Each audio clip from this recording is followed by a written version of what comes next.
saison.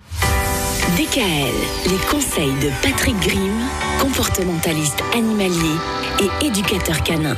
Les différentes formes d'agressivité chez le chien, c'est de ça qu'on parle avec vous, Patrick. Aujourd'hui, on va parler de l'agressivité territoriale. Qu'est-ce que c'est que ça ? Oui, alors c'est assez facile à comprendre, c'est-à-dire que vous avez un territoire sur lequel vit votre chien, donc par exemple le jardin ou la maison. Le chien peut estimer que sa mission est de surveiller, de contrôler et puis de défendre ce territoire. Donc, problème de la clôture classique, c'est-à-dire les gens qui s'approchent.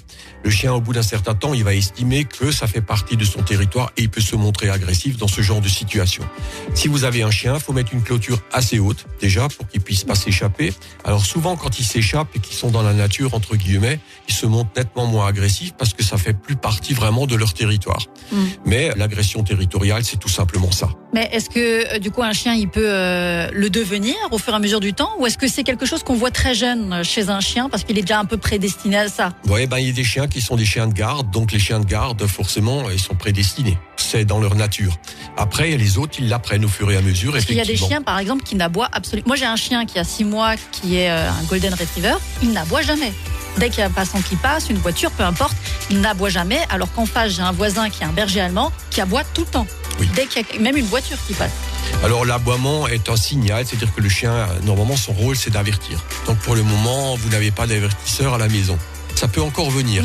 Ne vous en faites pas, les chiens qui n'aboient pas sont quand même assez rares.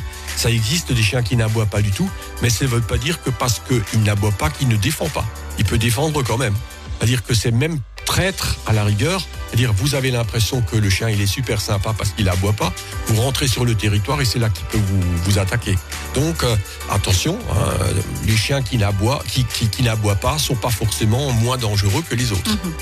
Après, au niveau territorial, on a fait un peu le tour, mais la maison, à l'intérieur de la maison, le chien peut occuper exactement le même positionnement, surtout si on le pistonne, entre guillemets, sans le savoir, et qu'on l'installe à une position de chef. Demain, on va parler de la prédation. Et oui. DKL. Retrouvez l'ensemble des conseils de DKL sur notre site internet et l'ensemble des plateformes de podcast.